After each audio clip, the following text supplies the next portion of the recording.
on this occasion. I'd like to start the program with Rabbi Katzen's beloved son Moshe, who's going to recite Kapitel Tehillim, Rabbi's Kapitel. You want to take a moment and find it on your private device. It's 118, Moshe.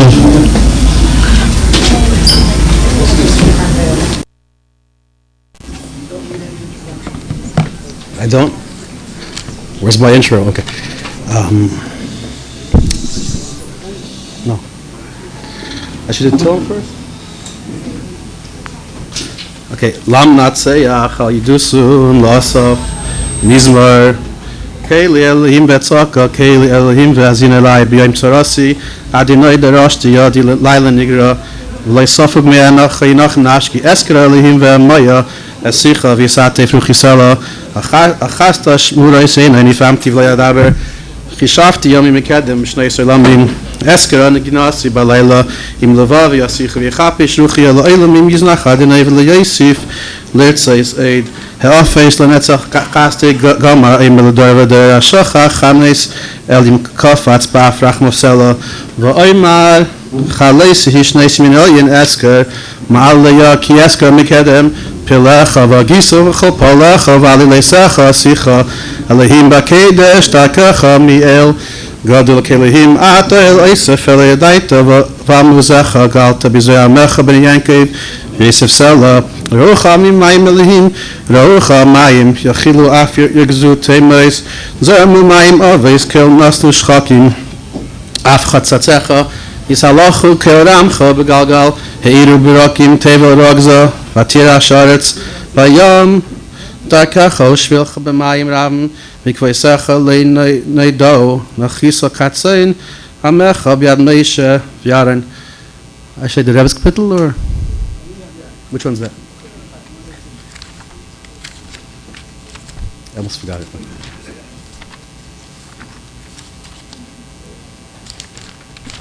Hey Diladina Kitev Ki Leilam Chasta Yemrina Yisrael Ki Leilam Chasta Yemrina Beisara and Ki Leilam Chasta Yemrina Yiradinoi Ki Leilam Chasta Yemrina Meitzar Karasiya Naniva Merchav Yadinoi Lilaira Mayasel Yadam Adinoi Liba Ezrei Vani Erab Seinei Tev Lachases Badinem Yibteach Badam Tev Lachases Badinem Yibteach Bin Divim Kol Goyim Savuni B'Shem Adinoi Ki Amilam Sabuni Gam Savuni B'Shem Adonai Ki Amilam Sabunim Chidvarim Vayachu Kesh Kaitzim B'Shem Adonai Ki Amilam Dachay Techisani Linpol V'Adonai Azarani Aziv Zimyasya Vahili Lishua Kelrina Vishua Balet Tzadikim Min Adonai Yisachayel Min Adonai Reimei Min Adonai Yisachayel Amos Keachem Vasaper Masaya Yasser Yisrani Ya Vlamaves Leinus Lananu Pischili Sharet Tzedek Avevam Eid Yaza Shal Adonai Tzadikim Yevay Eid Chakian Isani Vatil Yeshua Evan Masa Benim Haisel Shpina Meis Adonai Haises Sinifleis Beinenu Zayem Asa Adonai Nagila V'Nismachavei Ana Adonai Shirna Ana Adonai Atzlichana Barachaba B'Shem Adonai Berachnuchem Mibeis Adonai El Adonai V'Yerlenu Yisrachag V'Avesim Ad Kars Mizbeach Eli Atavei Deka Eli Hayarem Mecca Hey Del Adonai Kitev Ki Leilam Chastei Bruchim Abayim, thank you for all coming out in honor of my father Shloshim. My last phone conversation with my father was him asking me to check my tefillin and mezuzahs. And knowing my father, of course he offered to pay for it. My response was, it's fine. I'll get it done. But of course, I pushed it off, which upset my father, which I will regret forever, that I didn't get his request done right away. We never know what tomorrow brings. I read a beautiful story. It goes like this. A Soldier's Blessing by Rabbi Moshe Feller. It was a warm spring day in 1995. I was in Israel visiting my father, who was 90 years old and was not doing very well. He was seriously ill. He had been living in Kfar Chabad for a number of years. Now he was going in for an operation for which was no candidate. Still, it was the only thing that could possibly save his life. So he went ahead with it. I was at his side in the empty prep room in the hospital, saying Tehillim, Psalms, and Vidoy, final confession prayers. The room was silent, just the two of us. Suddenly, and this could happen only in Israel, someone abruptly swung open the door and jabbed his head in. It was a very bemedaled 50-something man, a high-ranking officer, a colonel or general, I think, in the Air Force. What are you looking for? I'm looking for my friend, or he said something like that. So Rabbi Feller said to the general of the Navy, of the IDF, would you give my father a bracha, a blessing? And he laughed, because Israelis do that, they laugh. I'd like you to give my father a blessing. And he looked very puzzled. You're in the Air Force, right? You're prepared 24 hours a day to give your life to defend your fellow Jews in this country. Betach, of course. Then please bless my father. You have a special power. The Rebbe holds the soldiers of the IDF in very high regard. He said that you have a special power to bless your fellow Jews because of your self-sacrifice to defend the people of Israel. So he pulled his beret, how do you say it? I have a good education. Out of his shoulder and put it on his head. I had him repeat the priestly blessings after me word for word. May Hashem bless you and keep watch over you. May God shine his countenance to you and grant you grace. May God lift his countenance to you and grant you peace. The man was crying. I then asked him, did you have a chance to put on tefillin today? He said no. So I put tefillin with him.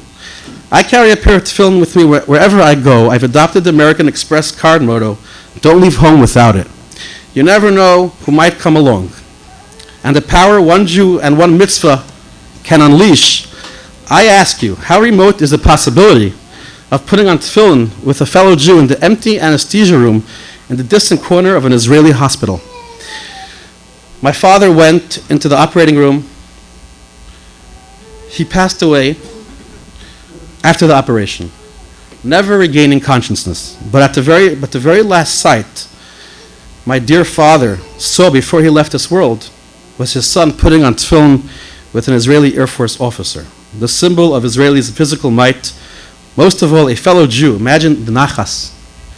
My father may not have survived, but one thing is certain. The officer's blessing, bracha, and mitzvah of tefillin had power. I'm sure they helped someone somewhere in Israel, not to mention the powerful spiritual charge to the officer himself. My father would always tell me about the time in Pittsburgh where he and his friend opened up a table in the middle of the Israeli Day parade and put tefillin on hundreds of Yidden, of Israelis. Like a soldier, he was going out on a mission and he wasn't nispal. He did what he had to do. As my father left this world, I wore his talis and tefillin by his bedside and promised him that I would continue doing what he taught me and teaching my children the way he wanted them to live their life. He was very close to my children, and the first thing my daughter said when she heard the sad news was, my dream was Zaidi walking me down the chuppah. Now what? But knowing my father and the love that he had for everyone, he will be there for their chasanas, my son's bar mitzvah, and all the family simchas and community events. Love doesn't die, it grows stronger. One of my earliest memories of my father was Gimel Tammuz, when he woke me up, tears streaming down his face, and said, it's time to go to 770. Even as a 13-year-old boy, I knew what that meant. We had lost our Rebbe, our leader. And Mirza Hashem, very soon, I should be woken up by my father with tears of joy streaming down his face, telling me, son, it's time to go to 770. The Rebbe was Niskala. Amen. Thank you.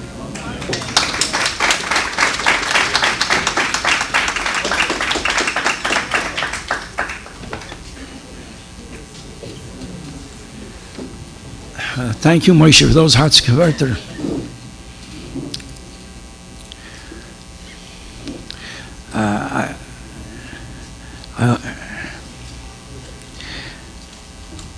Anybody who came to 770 in the afternoon on Shabbos would see Rabbi Katzen together with Rabbi Schwartz, his soul buddy and brother, taking care of our little children with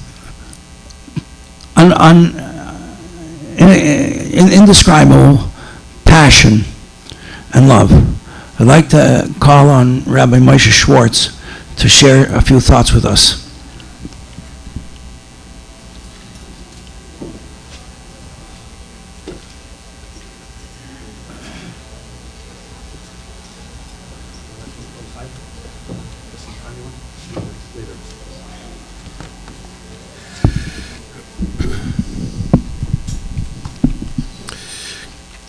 After a few years in Morristown, I wrote to the Rebbe.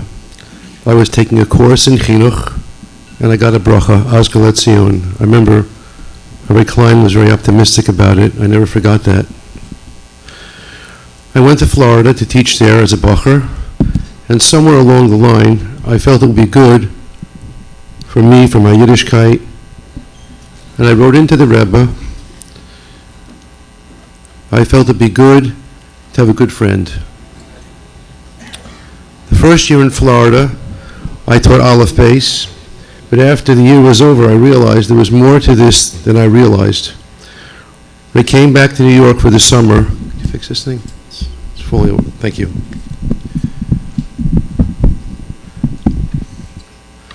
When I came back for the summer, I asked around who could teach me how to teach Aleph Beis, and I was directed to Rabbi Katzen. He made a tape for me that I saved for him and gave it to him later on, many years later, like a birthday present. And we became friends. A few years later, I came to work with him in Ocean Parkway. We helped give each other a break every day, traded ideas about Chinuch. He was my Melamed and my Chaver at the same time. Later, we worked in Mesiba Shabbos. One time we had a real argument, and I told him, that's the Yetzer Hara. He agreed, and we never argued again.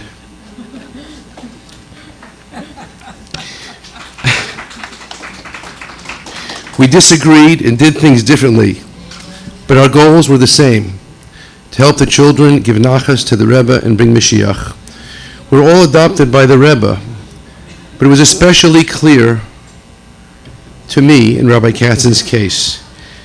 Rabbi Katzen lost his father when he was extremely young, and I felt the Rebbe reached out to him specially. He received many answers from the Rebbe, as it says in the Kuntrus we received. One time he told me he was makana, another Melamed, for something good he did. He wrote it into the Rebbe. We had a Sivas Hashem Hakel a few weeks later, and he told me, the Rebbe answered me. The Rebbe said in the Sikha to the Kinderlach, Kina Sofrim Marba Chochma. The jealousy of Lamdim adds in Chochma. I asked Rabbi Katzen along the way about his Yechidus and the Rebbe's comments to him, and those comments became the basis of my teaching, to give confidence and instill real Avos Yisrael in the Talmidim. Rabbi Katzen asked the Rebbe if he should continue using Mobile Kriya. It was a little puzzling to use. We spent literally hours together experimenting with different techniques and talking about it to get it right. The Rebbe answered Rabbi Katzen about this, Kedima lo l'shanois, preferable not to change. We went to Rav Marlowe, who sent us to Rabbi Yosel Reitzis, who cleared up a lot of our questions. We worked together on the Ezer. Whenever we got on the bus to go to the Sivas Shem Hakel, Rabbi Katzen said, "This is it!" His neshama was on fire.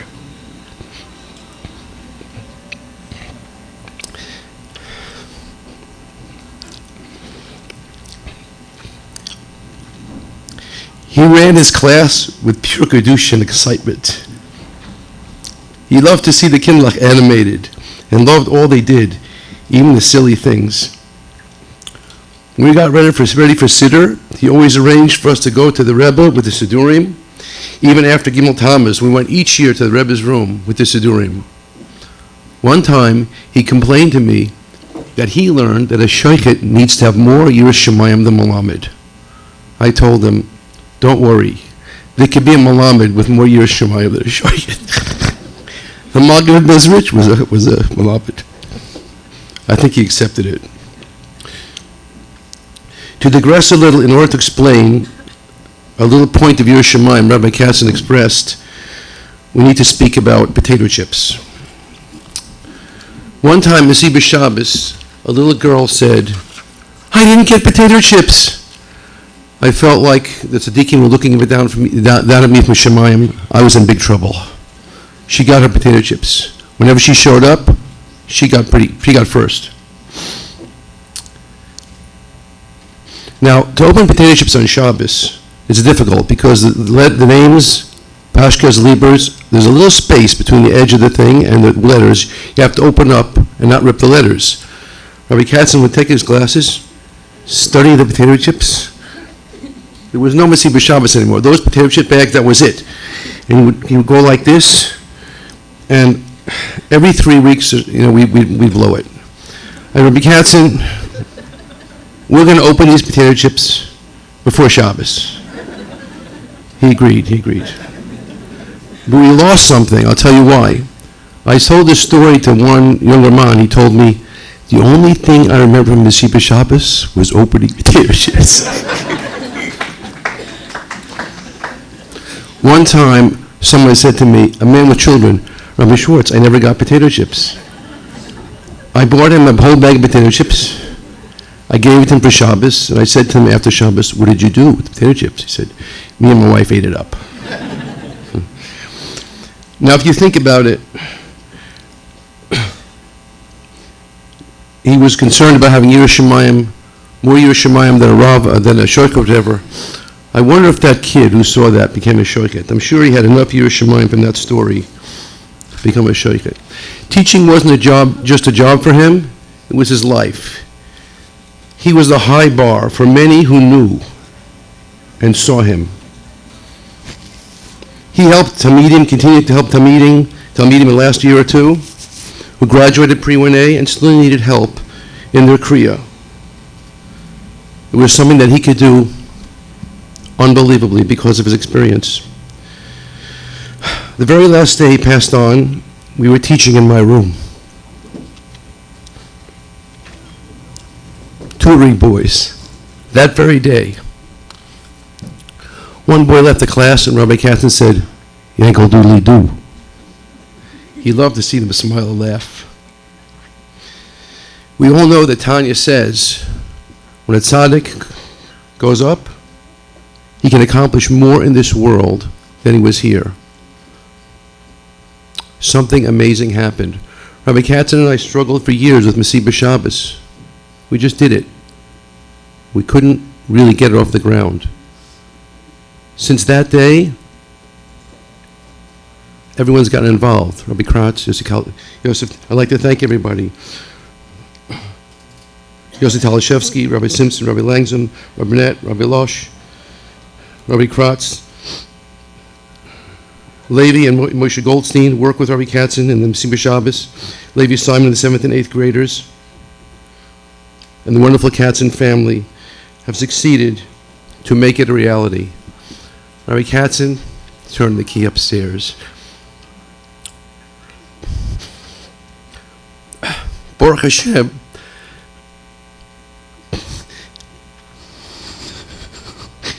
the bracha came true. Rabbi Katzen told me many times, the Rebbe told him, don't worry, you will be all right. I still believe that. Baruch Hashem, what a privilege. We had him. Now we got to make it good.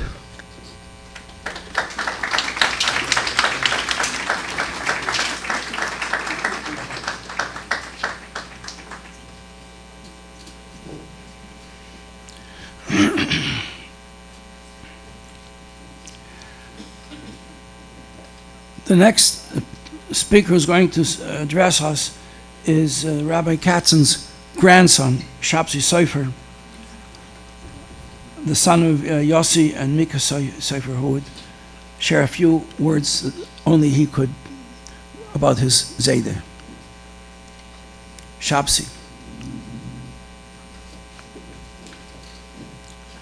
Were you told you were going to speak tonight? That's a good idea.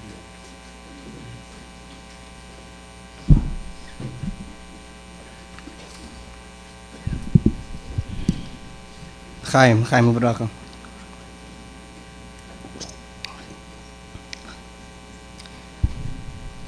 We're here today not only to mark the Shloshim, but to gain inspiration from the life of Emes HaChassid der Shvi, Emes HaChassid der Rebbe, Merzei Rabbi Katzen.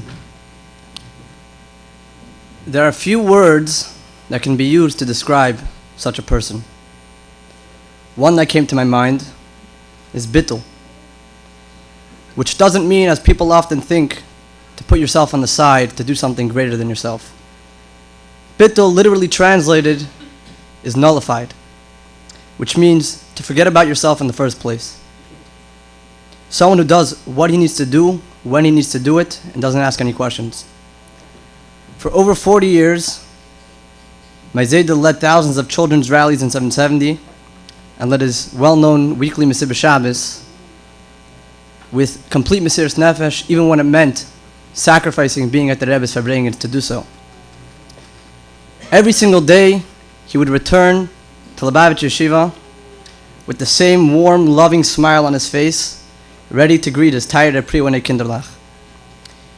He did all of this with the same love, the same devotion, and the same energy as the day that he began. Kipshute, if you were to ask a student from his first year as a teacher and a student from his last to describe to you Rabbi Katzen, you will most likely get the exact same description. Because this was a chassid who didn't lose his chayas, he didn't lose his bren, his eskashus was lebedik and was fresh. In his private life as well, this was someone who barely slept, he barely ate.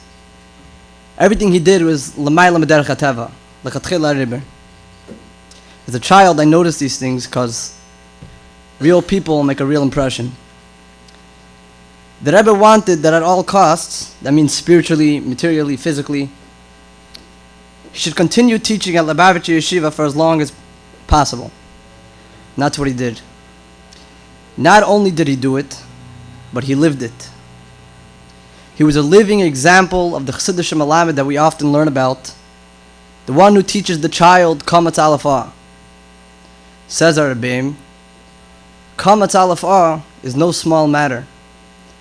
It is the Aleph of Anechi Avaya Lekecha, the first letter of the first word of the Aseret Adibris.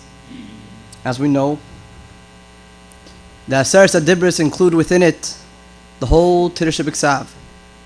Within Tirsha B'Ksav, you have the whole Tirsha B'al Peh. So you walk away with Kol HaTorah Kula. Where does it start? From the Kamatz Alafah. That when the Malamed teaches the child Kamatz Alafah, he instills within him and brings out from what the child already has within him, inherently, his connection to the Eibishter and his connection with Torah. Over the some 47 years he spent teaching, there have been thousands of children who were touched by his loving care and remarkable sincerity. This was a chassid who lived to bring out the Pinta Liyid that each and every one of us have within ourselves, Begoli. And alongside his truly lifelong devotion, he not only found the time, but completely involved himself in the life of his Bli Ayin Hara very large family with 7 wonderful children, who he raised to be Chassidim, Mekusharim, and Shluchim of the Rebbe. And the lives of his many grandchildren, with whom he took a personal interest in every step of their lives. Ad Yemeh Ha'achrin Mamish, he would often go with a list in his pocket with the names of all his grandchildren and their kapitelach that he could recite daily. When you look at the bigger picture, you start to wonder, you can't help but ask the question, how does one chassid do so much?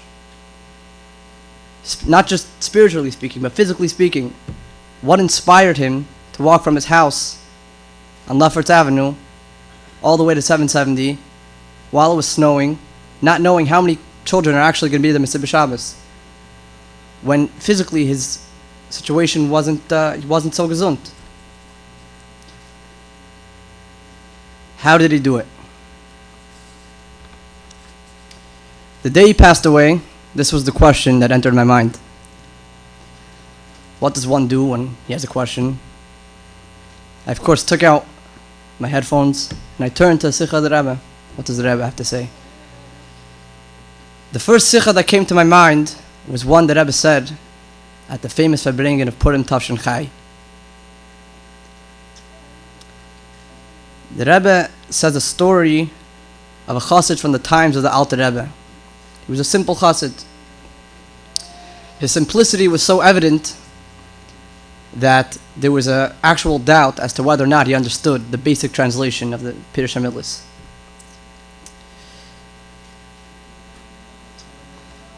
His fellow chassidim noticed that not only on Shabbos, not only on Yom Tif, not only on Monday, not only on Thursday, but every day of the week, he would daven Shachris, Mincha, and Ma'ariv for hours on end, ba'aveda.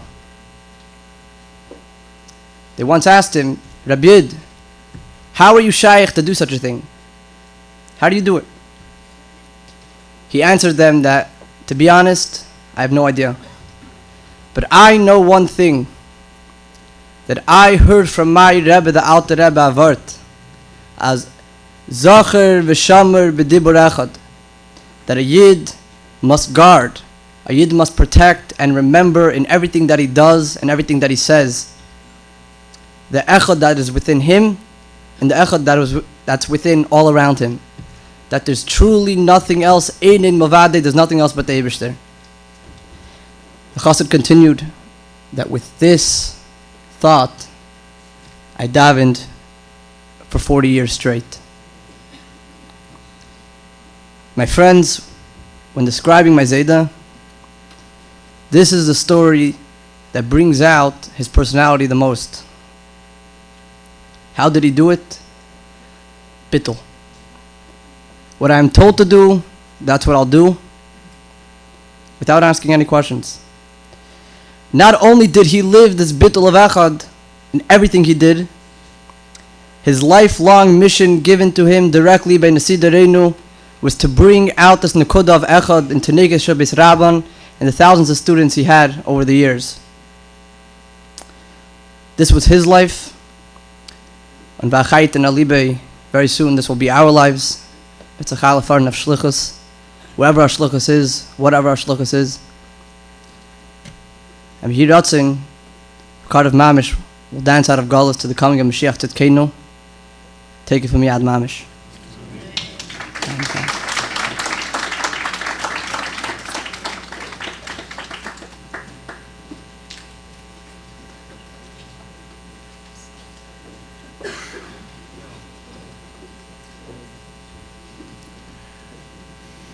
Thousands of children passed through the hands and the class of Rabbi Katzen.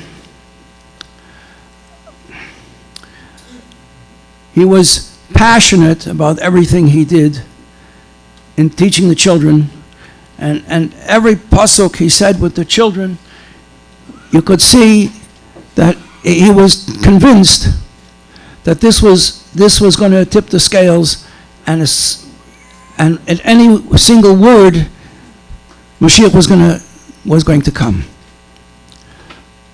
One of the students is Rabbi Rimler, not David Rimler, but I don't think David Rimler was one of his students, but there is a Rabbi Rimler here, and I was told one of his students who was asked to share his memories and thoughts of his beloved Rebbe.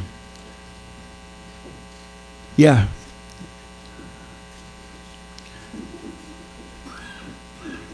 What is your first name? Tzvi? Rabbi Tzvi Rimler, please.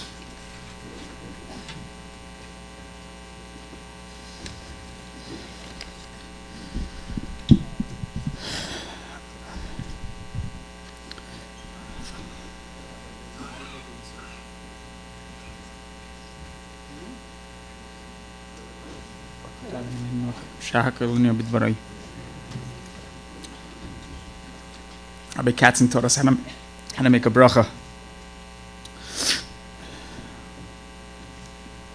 L'chaim. He gave us a chayas in every word, in every letter. The neshama. He gave us his neshama. He gave us our neshama.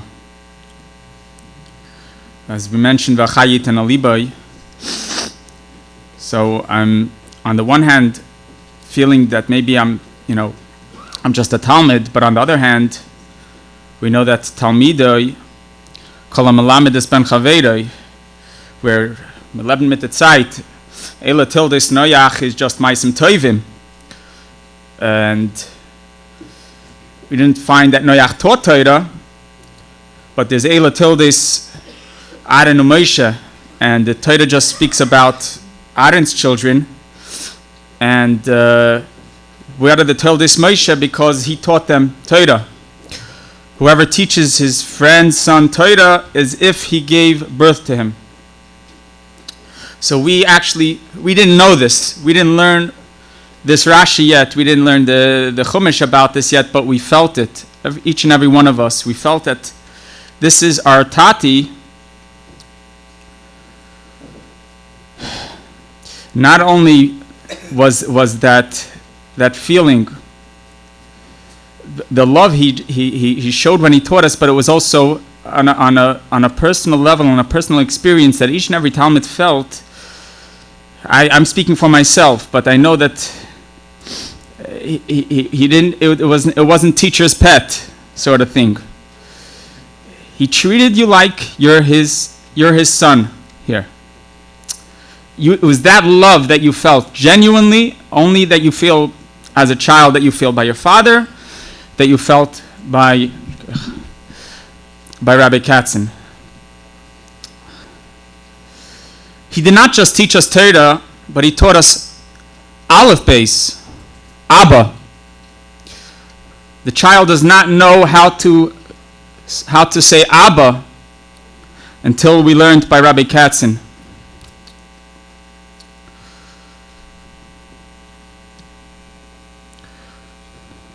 Tildes Noyach ish tzaddik, because we mentioned him. So we're mentioning Zecher tzaddik levracha. Tildes maisim toivim tzaddikim. Rabbi Katzen was we could say proudly much more. That Tildes, the children, all his Talmidim are his Tildes, are his children. In my personal experience, this is the clearest picture in my mind. Coming home with the blue and red stencils about Mashiach. It was stars. He loved stars. He was Matzdike Harabim. He made us all tzaddikim, like Kechavim. He made us shine like the stars, and he had points. What we had to do to bring Mashiach. Like Rabbi Schwartz mentioned, this is it. And I remember coming home with that paper, and I was convinced, and that was the same, that conviction that this is it. Tati Mami, this is the points we have to do, and Mashiach's coming. You cannot do that just by words unless he himself lived this. Not just lived this, but Chai Lahachyos. He made us this tangible lebedikite, excitement, and emunah and Mashiach, and everything.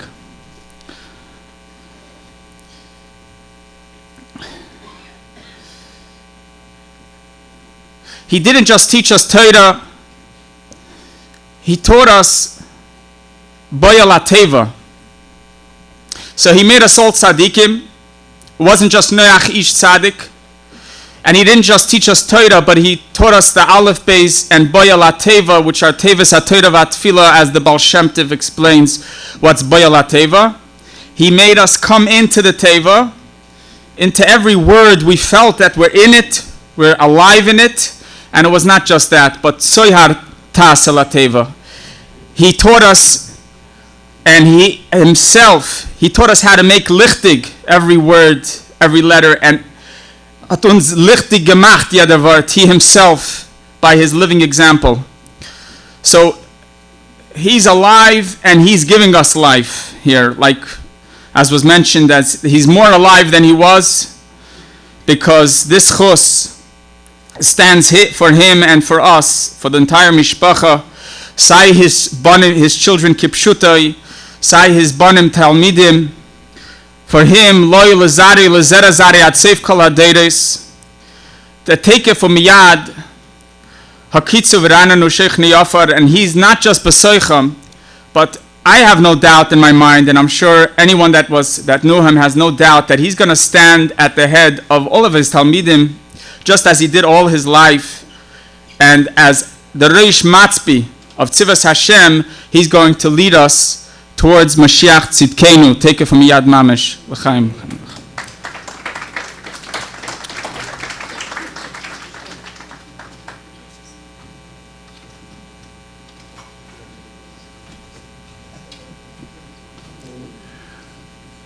Rabbi Yezer Simpson is the Manal, the principal of the Lubavitcher Yeshiva, and worked intimately with Rabbi Katzen all these years.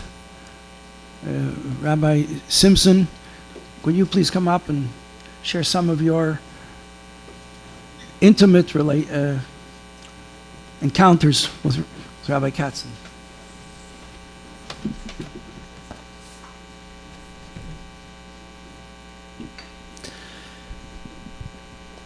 Everything that you heard before from Rabbi Schwartz is emes, v'yatziv, v'nochen, v'kayom, v'yosher. The way he described Rabbi Katzen, his dedication, his devotion, his loving care of every single Talmud. In Daniel we have the pasuk v'hamaskilim yashiru kizoyar harikia. The wise shine like the radiance of the Rokia of the Shamayim, umatztikei harabim kakoichovim la'olam voed. And those who make many righteous are like the stars forever and ever. The Gemara says, who are the maskilim, the wise? The wise ones are the judges, the dayonim, and the Gaboi Tzedakah. Who are the Matzdikei Harabim? Who are those who make many righteous? They are the Melamdei Tinoikis. They are the ones who teach children Torah. And they are compared to the Koichavim. And they are Li'olam Vo'ed. And why are they compared to Koichavim? Stars are always in the heavens. Not always do we see them. During the day, we don't see the stars. When do we see the stars? We see them at night when it gets dark. The Melamdei Tinoikos, those who learn with the children, they are those who ensure the kiyum of Torah and mitzvahs li'olam vo'ed, even during times when it gets dark. And there are challenges. They are the Matzdikei Harabim. They are those who make many righteous. And the stars become the navigational system. When one travels in the midbar, one travels in the desert, and he doesn't know where he's going, he follows the stars. And the stars is what the Melamdei Tinoikis have imbued the children with. And in that same Gemara, the Gemara tells us of a very, very unique teacher. The Gemara asks, who would be an example of a teacher who would be considered Matzdikei Harabim. And the Gemara says there was someone like that. His name was Reb Shmuel Bar Shilas. And the Gemara says that Reb Shmuel Bar Shilas was a teacher of young children. And it once happened that Rav found him busy in his garden. And Rav said to him, Shmuel, what are you doing in the garden? You quit your job? You left the children? What are you doing here? And Shmuel Bar Shilas answered, believe me, I have not seen my garden in 13 years. Something came up and I needed to come in and look at something. But even while I'm in the garden, datayu alayhu, I'm thinking about my students. I'm thinking about my talmidim. A teacher like that is Matzdikei Harabim. Vergesst nicht von die Kinder. You know, I've seen Rabbi Katzen in action. I've worked with him every single day for close to 20 years. I can tell you that he is the star of the stars. His dedication, his devotion, his warmth, his caring. He has given Talmidim what they will take with them la'olam va'ed, for generations to come. And this is the Matzdikei Harabim. And let me just add that Shmuel was referred to as Shmuel Bar Shilas. Some say Shilas was his mother's name, not his father's name. But he was called Shmuel Bar Shilas, and Meforshim explain why does the Gemara stress the fact that his name was Shmuel Bar Shilas. And Shilas, Shin Yud Lamed Tov, stands for Shivisi Hashem Lenegdi Samid. Shivisi Hashem Lenegdi Samid. Rabbi Katzen was a Bar Shilas. Achsidish Melamed, which is what Shivisi Hashem Lenegdi Samid means. Shivisi, everything is equal, everything is the same, because Hashem Lenegdi Samid. It didn't matter if it was Torah, mitzvahs, B'chol Derechecha Da'ehu, his very being was Shilas. And that's why he was so matzliach with the children, and he gave them something that will remain with them for the rest of their lives. For me, it was an honor to spend time with him. For me, it was an honor to look and observe and see how he sat with the Talmud opposite him. And sometimes he had some challenging children. They had a hard time learning.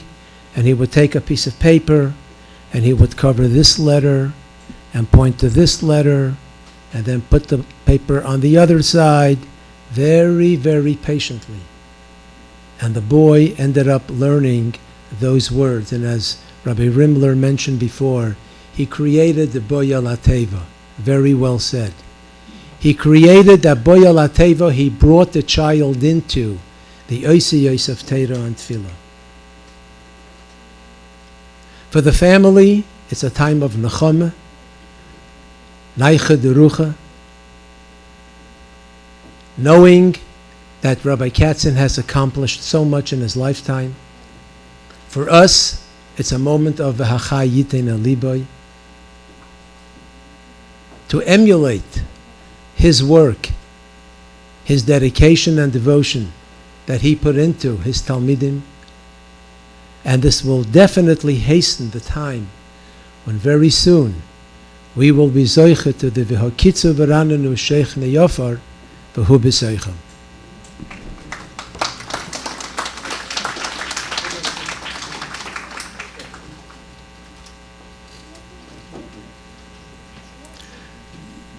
Thank you, Rabbi Simpson.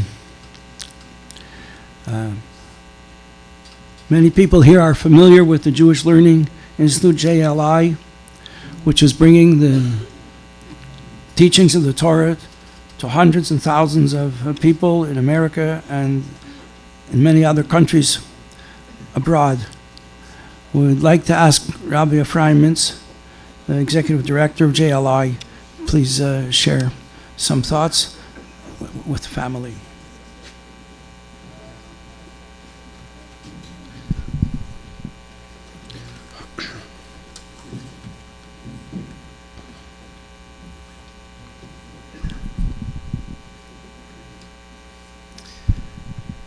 You know, many of us come to this room, usually on Baruch Hashem, for simchas.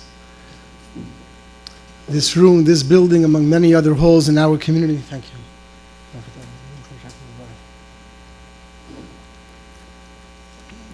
We come to celebrate L'chaim, Bar Mitzvahs, simchas, and we should continue as a community to do so. La'erich Yanim V'Shanim Toivis. However, in the pasuk that's been quoted almost by every speaker, V'hacha yitn el liboy, Shlomo HaMelech says something rather puzzling, a few words before those words, V'hacha yitn el liboy. I remember when we first, as a young bach, when I came across it, I thought I misread it. I went to ask the mashpia what it means. Shlomo HaMelech says, Toiv leches el beis ha'ovel, Mileches el beis hamishta. Literally translated, it is better, it is more beneficial to go to a beis ha'ovel, to come to a shloshim, to come to a yartzeit, to come to a shiva home rachman litzlan, than to go to a simcha. Why would Shlomo HaMelech, HaChacham Mikol Adam, make such a statement? Although we all heard different explanations, but when we come to a night like this, I could speak for myself, and I have a feeling for many others who are gathered here, that when we come to a l'chaim, it's always joyous to partake in a chaver simcha. We say l'chaim, we're in and out, or we stay longer, and we basically leave begapa yovei begapa yetze. We very much leave in the same way that we came. However, after listening to just the few speeches that we heard from his minal, his co-workers, his family, his einikel, I know for myself, and I have a good feeling, almost everyone in this room, I don't think we're leaving the same way we came. The focus on life, on the life that we have, every single one of us and our families, when we're leaving, even like tonight, we leave with a profound message of how we could and should become better as people, as Yidden, as Chassidim, to Hashem, to the Rebbe, and to each other. Shlomo HaMelech also says,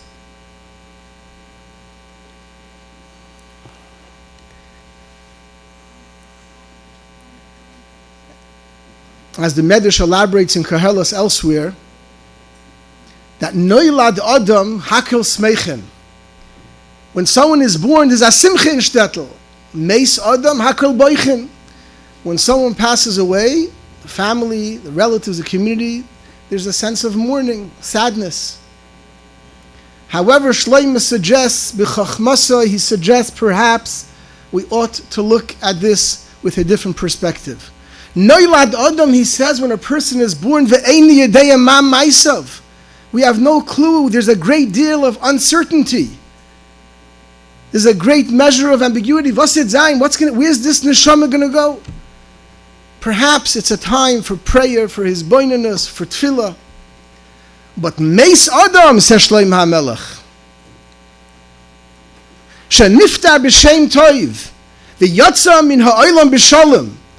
And a person who leaves the impact that we heard in this past hour, says Shlomo HaMelech, tzrichim lismoyach. How often do you hear music in the background of a shloshim? B'ashgacha pratis. Tzrichim lismoyach, says Shlomo HaMelech. Tonight, we're gathering, I can't say the word lismoyach, to celebrate, literally, because it's inappropriate, but to celebrate figuratively. We're celebrating the life of a chassid. I'm not a talmid of Rabbi Katzen. I didn't work with him hand in hand. But I, like many of you and like so many hundreds, if not thousands, who grew up in this community, and for the past over 40 years we witnessed him rain or shine, summer or winter, day or night, with a dedication that was reminiscent of what we read in Likutei Diburim, how the Baal Shem Tov dealt with and cared for his Talmidim. We didn't have to open up a Sefer HaSichos Tavshin Hey to see it. We saw it embodied and personified with Harav HaMechanech HaDogel Rabbi Shmarya Katzen. I remember taking my younger siblings to his Mesilas Shabbos, sometimes downstairs 770 under the Weibershul, sometimes upstairs 770, sometimes in the Chotzer by the Sukkah. And I, although I was after Bar Mitzvah, I used to partake sometimes. And yes, Rabbi Schwartz, I had some potato chips.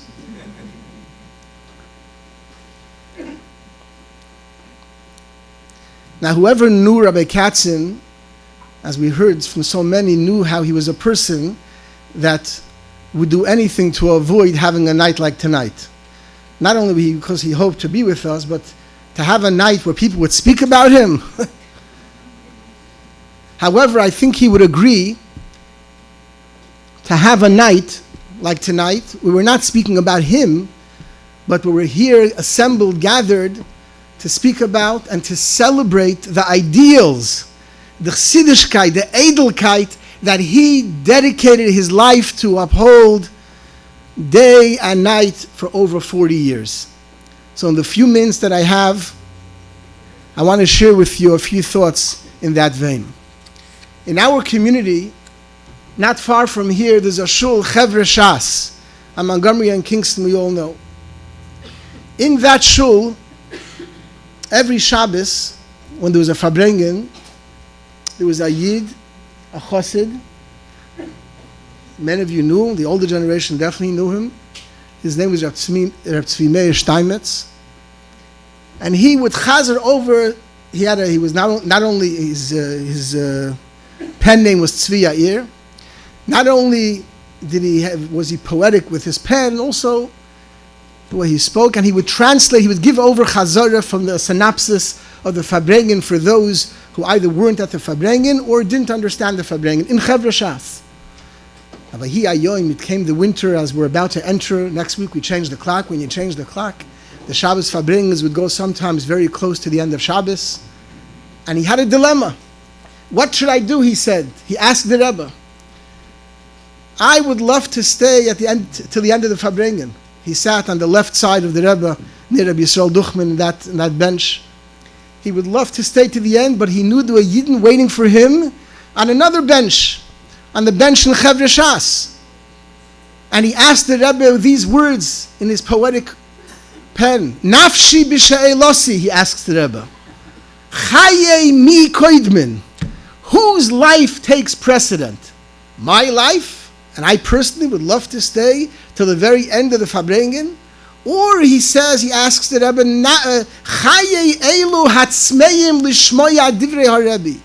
The lives of those who are sitting in Chevre Shas, yearning, thirsty to hear the words of the Farbrengen that are chazer every Shabbos. This was the question he posed to the Rebbe.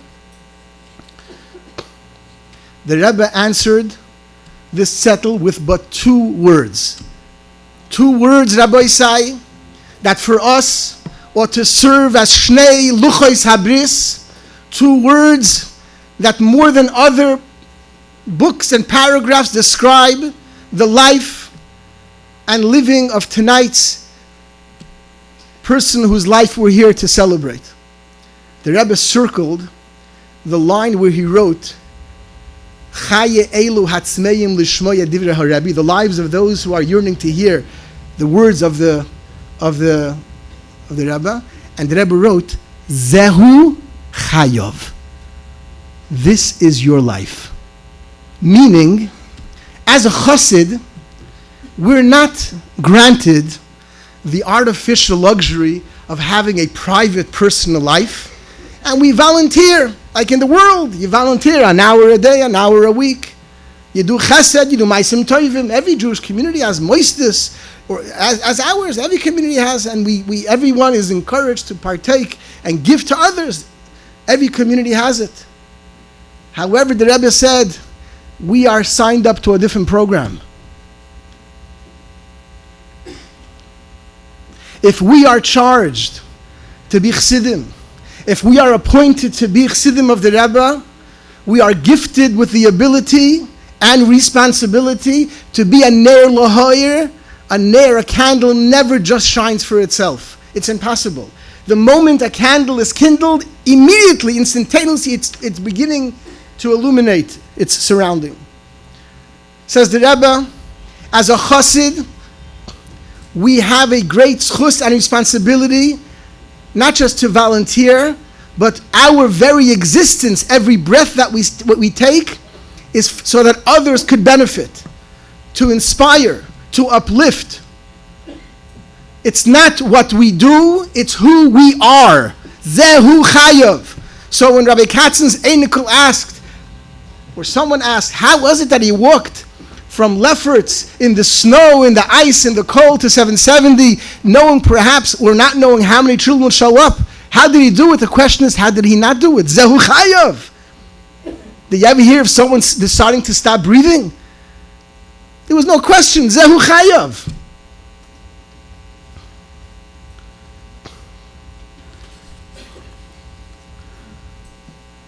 I heard, and I believe that there's a video of Jem, and maybe coming out soon, maybe they're showing it tonight, that Rabbi Katzen, not long before he was nifter, he agreed to be videoed, to go on video, sharing some encounters with the Rebbe. And he asked the Rebbe a question. Rebbe, he said, what should I be doing? What should I be dedicating my life to? And the Rebbe responded, the Rebbe said, you should go see specialists, mumchim, experts, who can tell you where your passion lies. Where's your skill set? What are you most shaykh to enjoy doing? So he went and did that. And he found out that basically they all the tests showed that he is essentially a person that loves helping other people. That's what every test showed. Rabbi say, is there a better way to describe a chassid? This is what the test showed. So from that moment on, as his family can attest, as his friends, and as we as a community collectively can attest, we bear witness to how that became Zehu Chai from that moment on. From the moment he met the Rebbe, from the moment he was introduced to what Chayav is, the rest, Idach Pirush, the rest was commentary. The Rabbi said every single morning we make a bracha.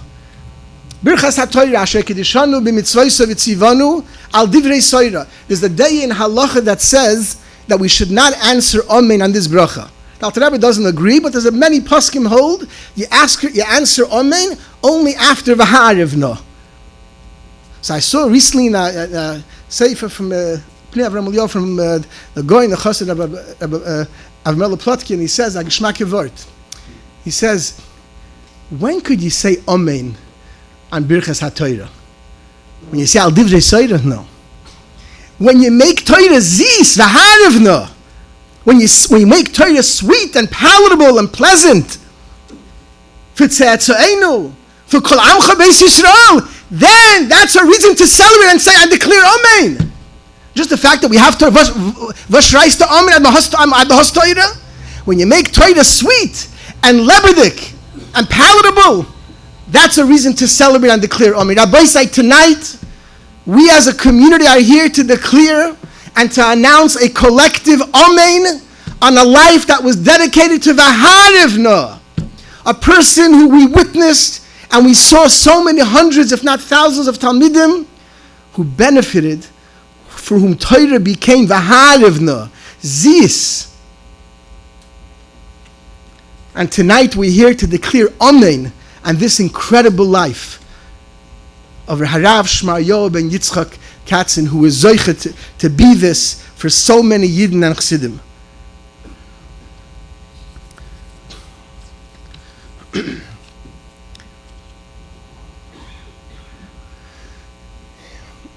We're coming from Tishrei, and there's so many takeaways, so many messages from Tishrei, with all the Fabrengens and the sichis and the maimorim. We have a whole year to oispak in the peklach.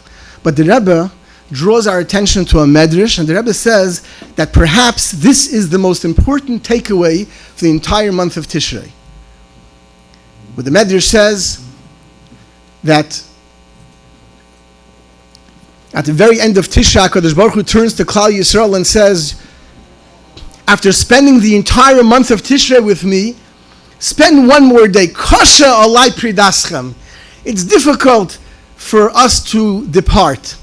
Rosh Hashanah, Aseh Semei Tshuva, Yom Kippur, Sukkot, Simchas Torah, noch ein Tag. Kasha alai pridaschem. So the Rebbe asks, grammatically it should have said, Kasha alai pridaseinu. When we part ways, it's what's pridaschem? It's difficult for me when you are separate? Says the Rebbe, yes. The Eibishter never leaves us. What's difficult for the Eibishter? Pridaschem.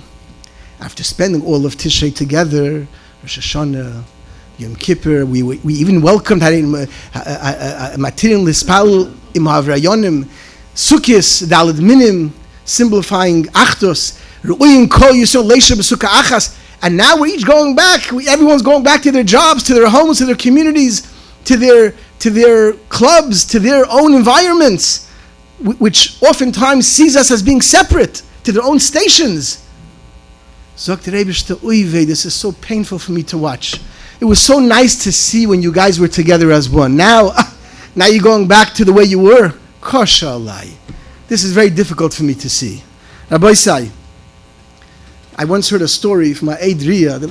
It was an ordinary winter afternoon in 770, in the 60s or the 70s, that the Chassid Reb Zalman Teibel walked into 770 to daven mincha on a regular day, and he needed a gartel to daven mincha. So he approached, he was another Chassid, Reb Shaya Matlin. He said, Reb Shaya, hat a gartel? You have a gartel? He said, sure. He took it again and gave him his gartel. So Reb Zalman Teibel asks Reb Shaya, what are you going to daven with? Give me your gartel. What are you going to daven with? So Reb Shaya Matlin says, to daven mincha with a gartel is a nice minig chsidim. Aber zu tun a teure a Yidin is a mitzvessim in a teure. Sometimes, and I speak to myself, we get caught up with Breise Sheine Zaydene Gartlach. And I'm not knocking a Zaydene Gartel, but we forget that there's something sometimes even more important than a Zaydene Gartel.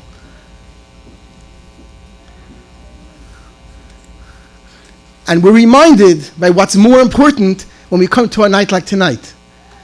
And we hear the words that we heard. We're reminded what's more important. I'll finish. Every single one of us in this room, and we're living with this. This is today our Moza in Ruchni. We're living not only with the Sichos and Maimon, but we're living with the stories of the Rebbe. And every week, every 10 days, every month, there's new stories coming from all over the world. And we never cease to be amazed at some of the stories, but in particular, what amazes me personally, and I'm sure many of you, is the Rebbe's unrelenting view of every Yid.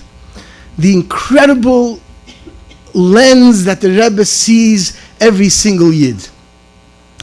My most favorite story recently, which many of you perhaps may have heard, a Yid was traveling in the middle of America in a small town,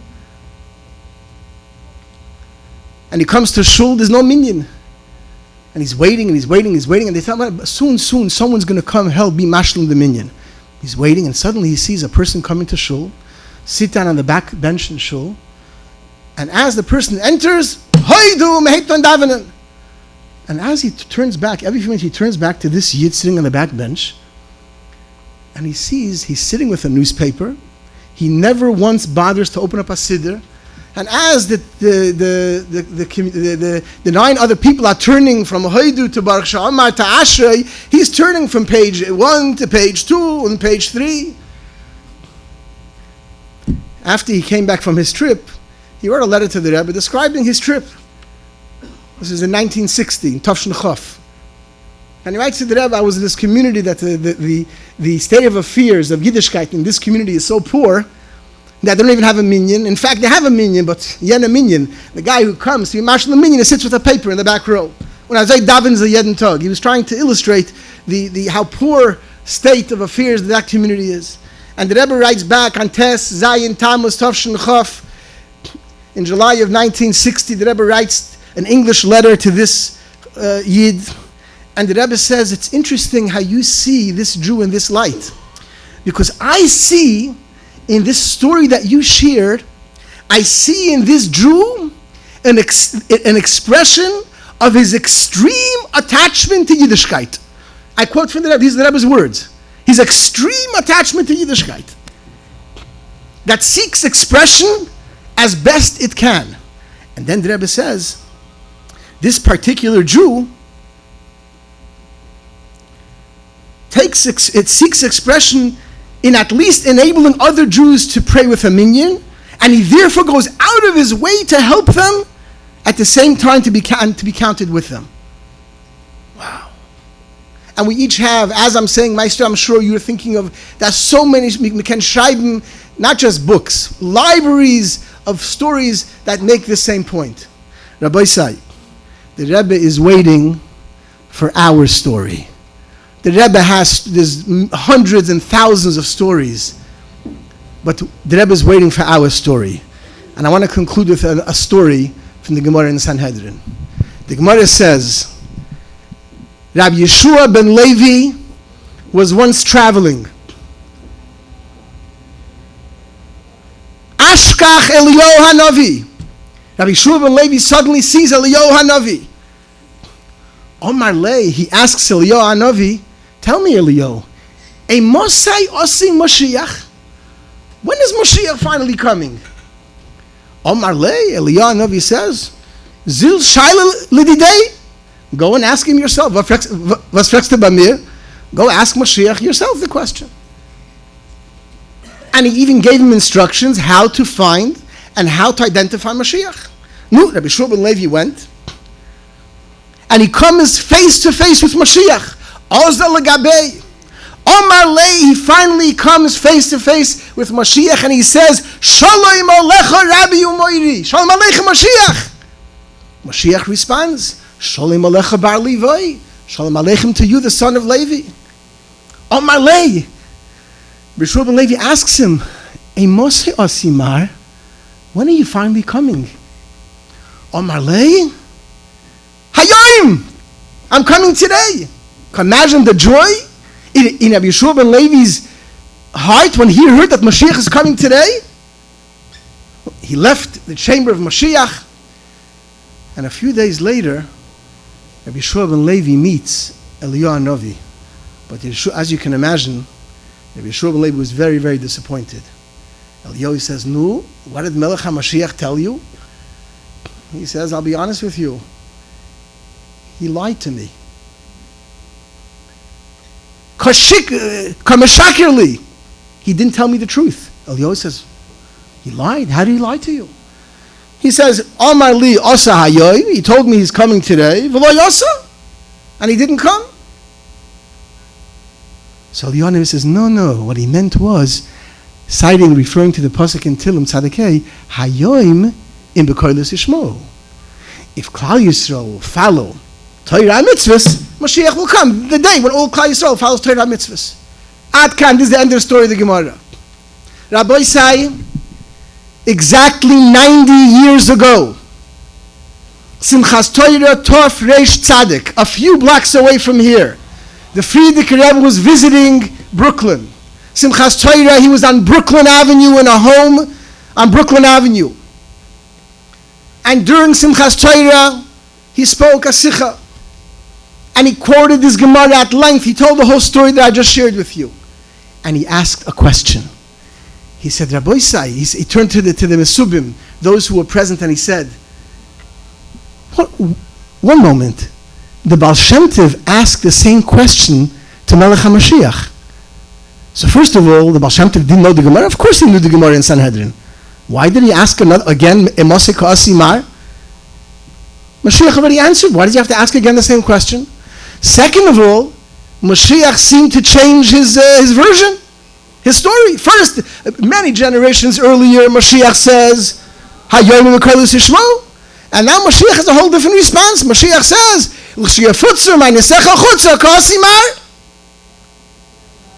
says the Frierdiker Rebbe, this is what happens. Says the Frierdiker Rebbe like this.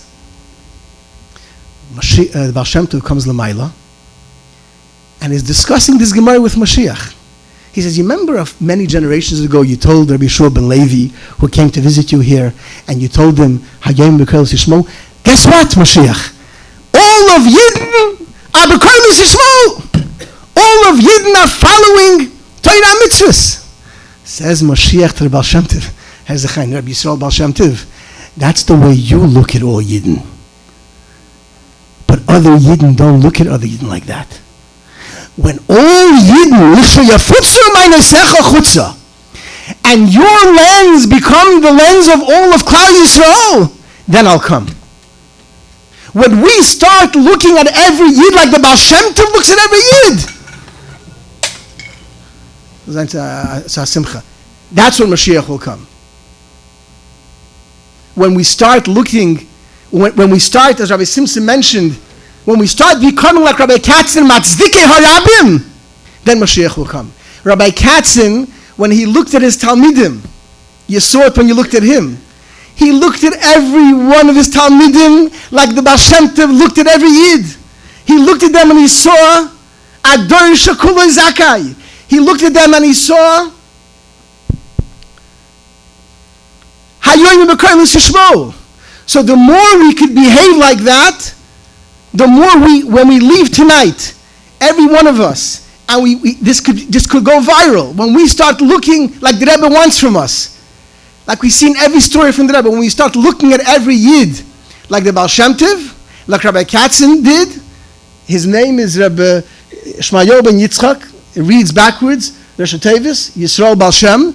When we start looking at Yidden like he did, Rabbi Sai Mashiach will come. Yehi Ratzon, that we should be Zeicha, walking out tonight. V'hacha yitin el liboy, we should be Zeicha. Because as we heard, he left us physically, but such Yidden don't leave us. Because look at the impact. Look at the impact he left and he continues to leave. May that impact continue until very soon we'll be reunited with him, with our Rebbe, with all of our families together, the Korev Mamish, B'sachzena, Eineinu, B'shufcha, Tzim, B'rachmim, with the Rebbe B'reisheinu, B'korev. Thank you.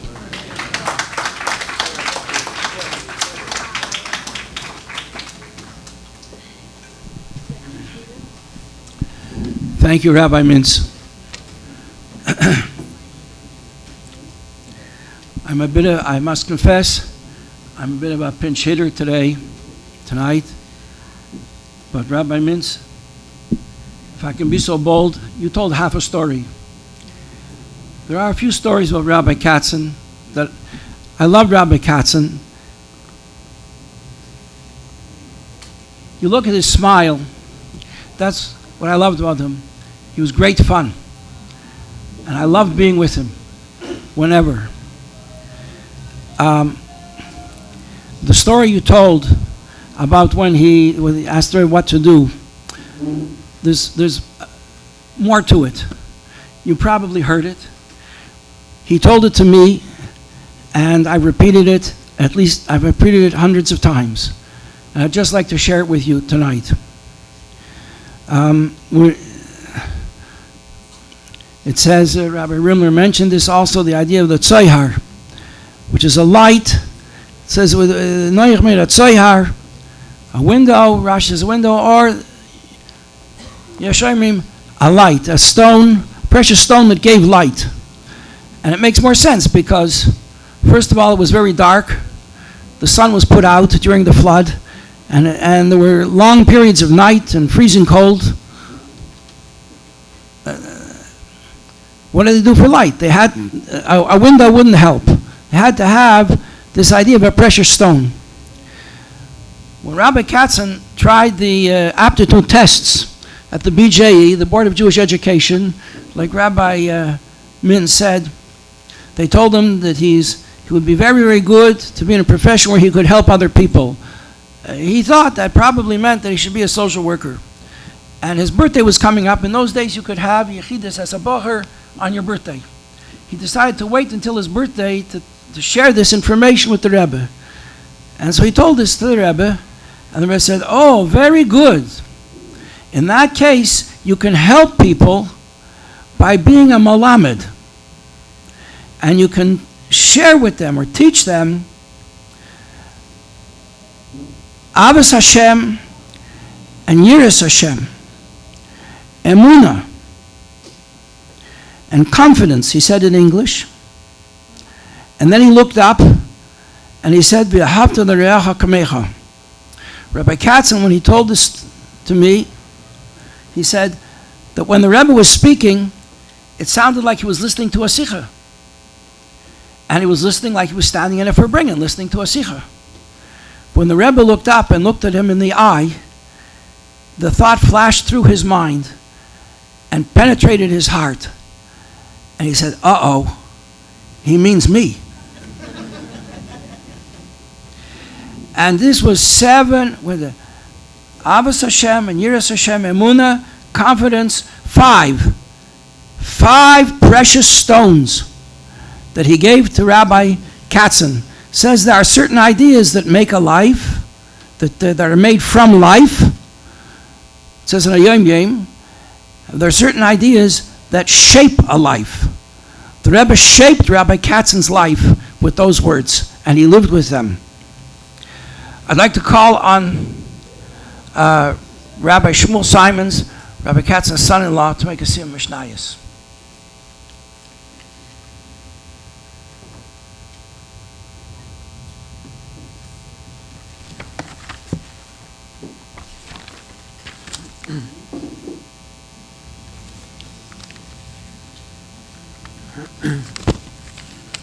Just like to thank all those who took upon himself to save the Mishnayos. Like we know, the Mishnah is Isis Neshama. Neshama should have an aliyah from of Mishnayos, which we said for the last Mishnah in Mesechus Uktzim, Mishnah Yud Beis. Amir Yeshua ben Levi. Yeshua ben Levi says, "Asa Kadosh Baruch Hu lahanchil lechol sadik v'sadik shlosh meis v'asar ilamis."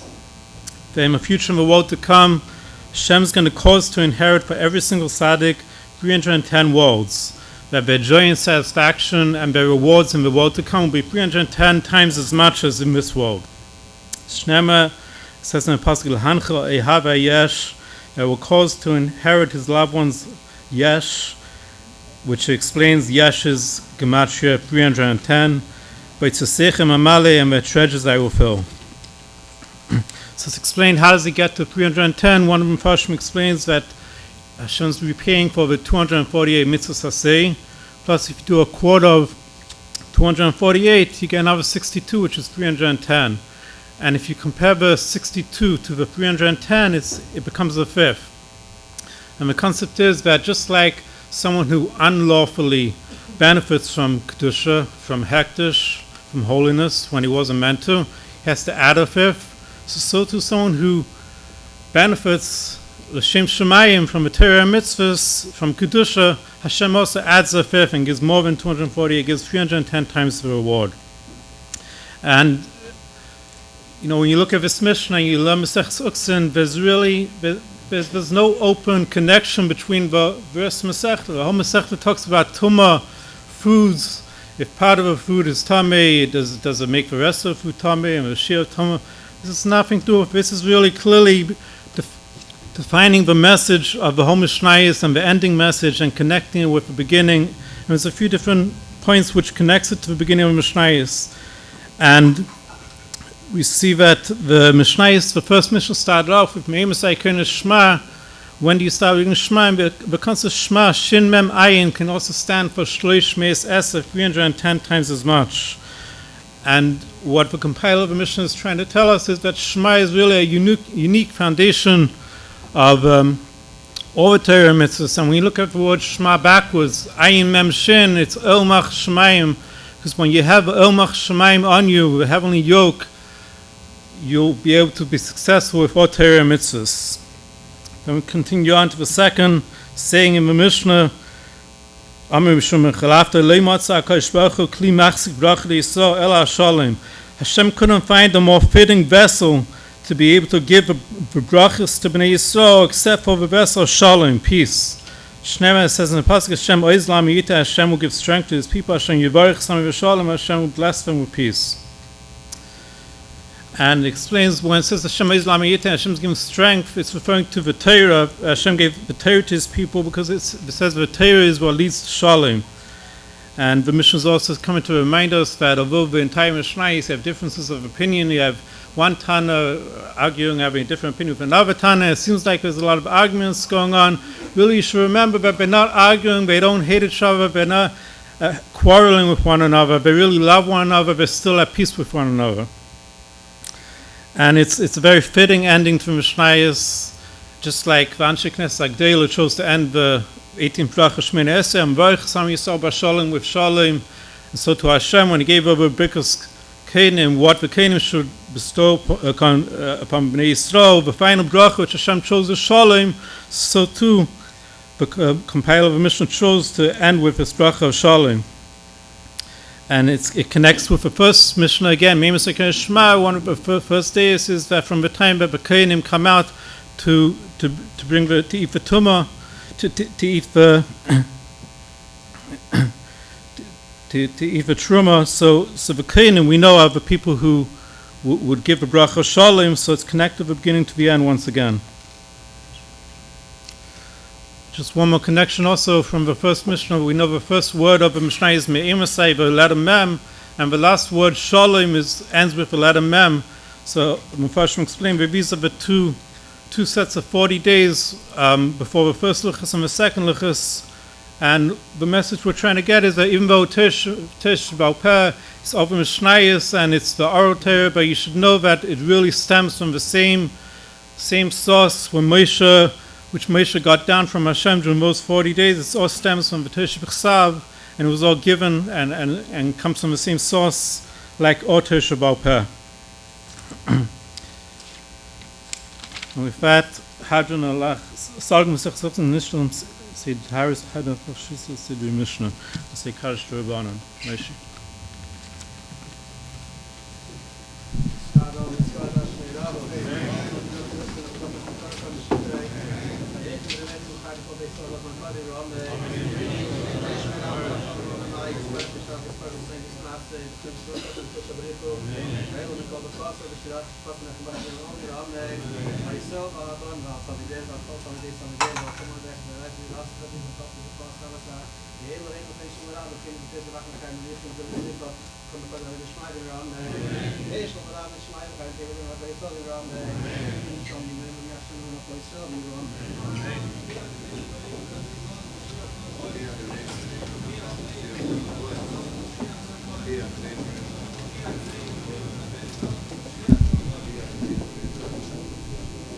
Thank you, Rabbi Simons.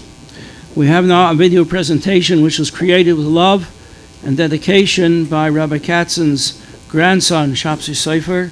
Just before that, I'd like to express special thanks from the family to Rabbi Yossi Langsam of the Lubavitcher Yeshiva, who was a caring friend for Rabbi Katzen over the years, constant support and care for Rabbi Katzen and also for the family. And they want to express their gratitude, to wish him and his family happiness, health, and success. Also, Grace Yasher Koyach to Rabbi Simpson for the years of support. We worked together with Rabbi Katzen. If I can just add one word here also about Rabbi Katzen's dedication. You know, different yeshivas have different problems, and Lubavitch Yeshiva is no exception. There was a time when there was no money, and the teachers asked and asked and asked, and all their requests fell on deaf ears, and many of them said, "That's it, we can't go on," and they walked out. Rabbi Katzen refused to walk out. He continued teaching without pay for months on end, and would not leave his post. Also, special thanks to Rabbi Shmotkin, Elkanah Shmotkin, and Rabbi Chil Kagan and the staff of Jewish Educational Media for their assistance with photos and videos, and also for Shamay Chain 321 Motion Productions for the live stream video tonight, and for the help of the JEM in producing this video, which we're going to see now, and also in designing the Quintris, which you all have, which is part of the new booklet, the new book that they're bringing out called My Story Number 2. Now, lights, camera, action. I grew up in a... You have to turn off the lights, it was please. a traditional atmosphere. There was just this shul I used to go to. My mother wasn't religious. My father passed away when I was 5 years old. And when I finished high school, not knowing anything else, I automatically, my mother expected that I was going to go to a university. So at that time, the first place I went was Drexel. And that was in Philadelphia. I remember sitting there trying to learn, and I couldn't concentrate. High school wasn't that big of a problem, but going through here was getting very serious, and it just didn't interest me at all.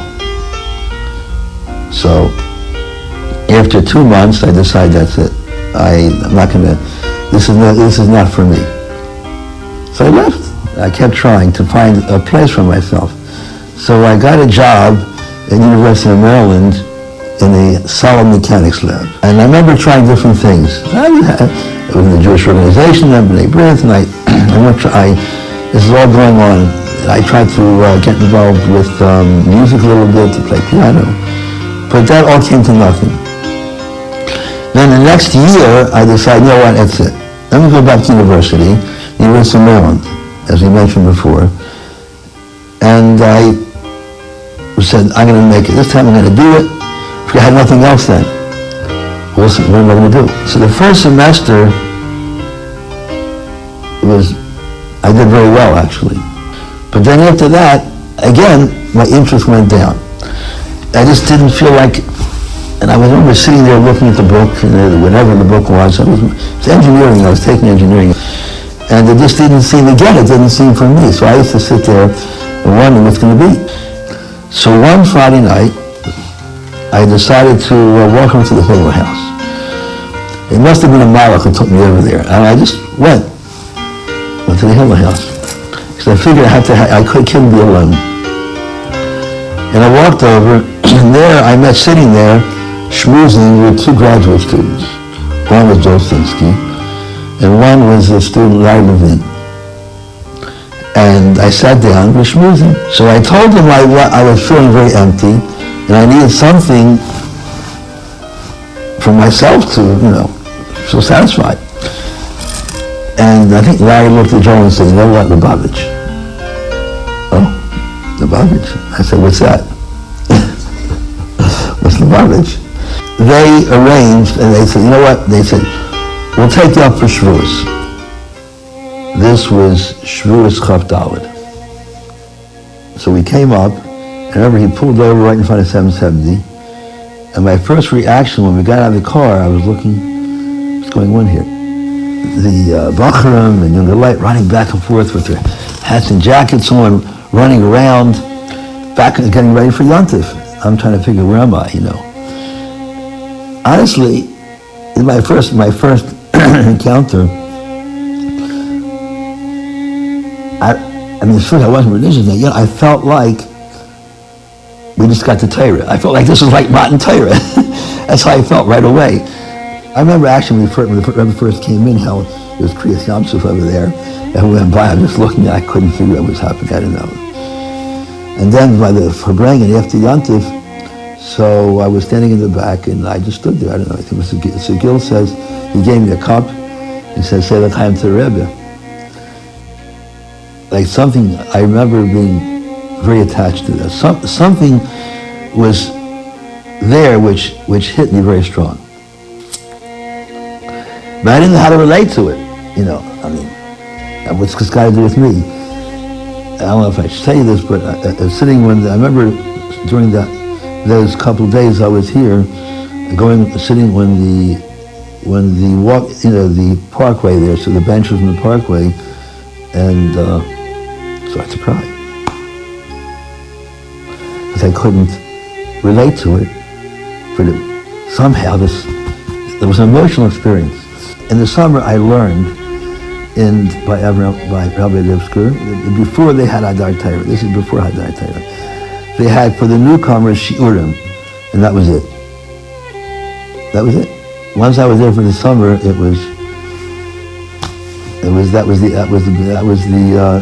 I was already in. But meanwhile, I had to go back to school. I didn't quit school, so I went back to school already as Shloshim Shabbos. And finally, the same thing happened another time. Then I just couldn't stay. I'd open the books, try to study. I couldn't do it. I had to go back. So there was no question anymore. But I wrote to the Rabbi. Then that I wanted to go and just leave university, college once and for all. It wasn't for me. I wasn't interested. And what I should do, and I didn't get an answer right away, obviously. But there was an answer waiting for me in 770, because I decided on my own I have to go. When I came in 770, and I was there to stay, I went to the office to see what if there's anything from the Rebbe that I wrote in, and I got the answer. I received a letter postdated October 12th. As requested, I will remember you in prayer for the fulfillment of your heart's desires for good. The attainment of good is unfortunately not always very easy. And usually, the more the thing is desirable, the more difficult it is to obtain. Therefore, when one finds extraordinary difficulties or obstacles, this in itself is often a sign that the thing desired is very worthwhile. And of course, I was for brains and everything, and I became very attached. Obviously, I felt very much part of 770, and I was like 770 was my home now. That was my home.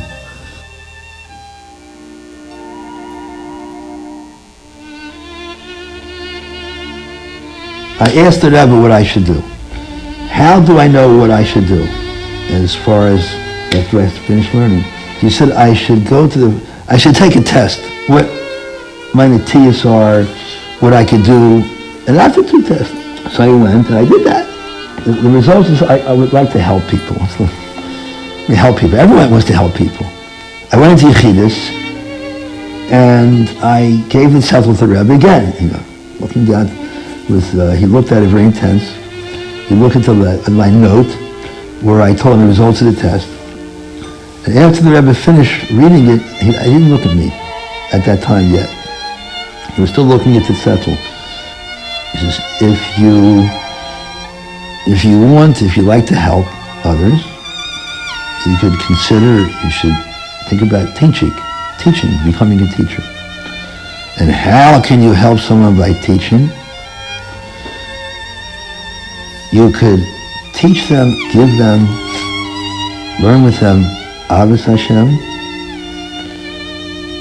He said Yiras Hashem. I remember him saying Amunah. Then he said English, confidence. That sticks out. He said that in English, confidence. He said confidence. And he may have said another couple in Yanam of Yerushalayim, I don't remember. But he said those for sure. And then he paused, and I thought he was finished.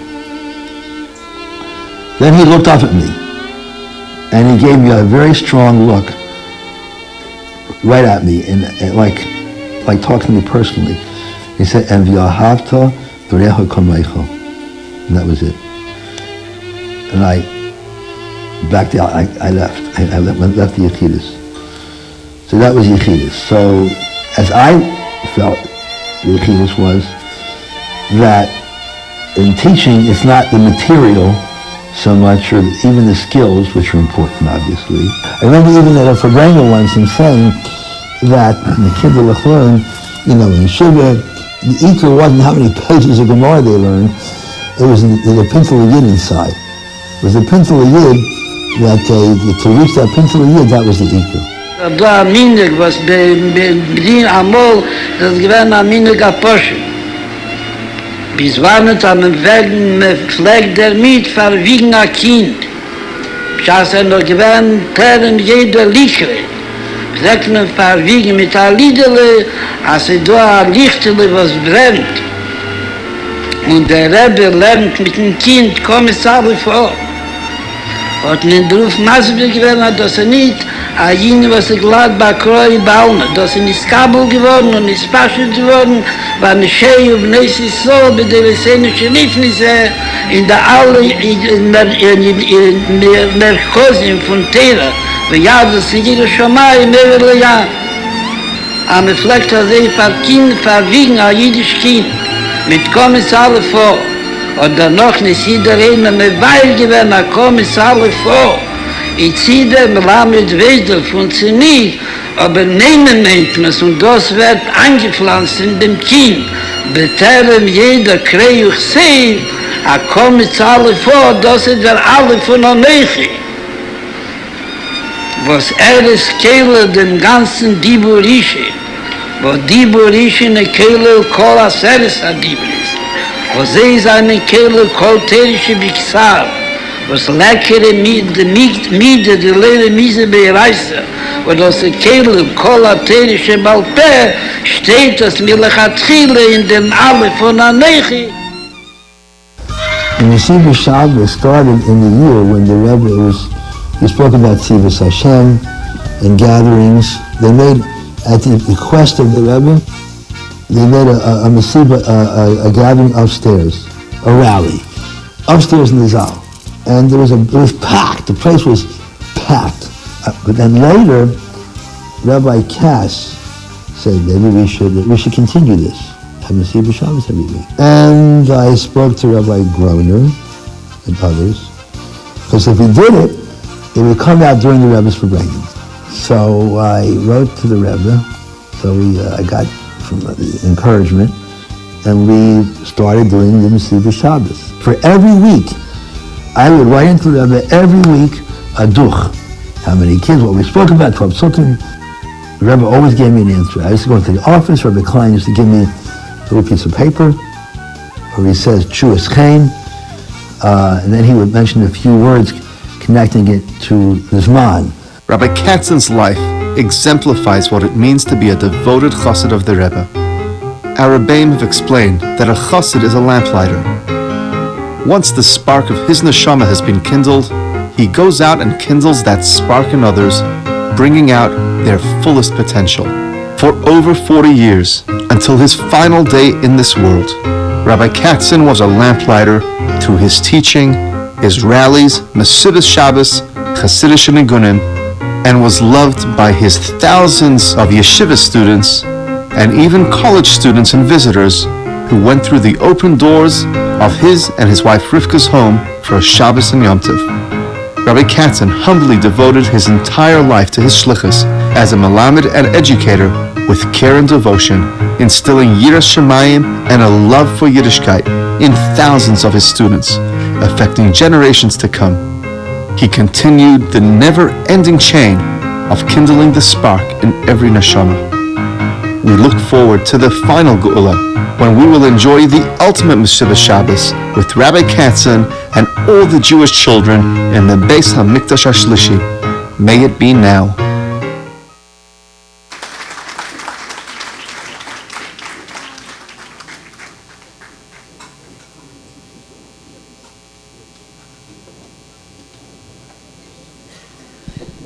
Thank you everyone for coming and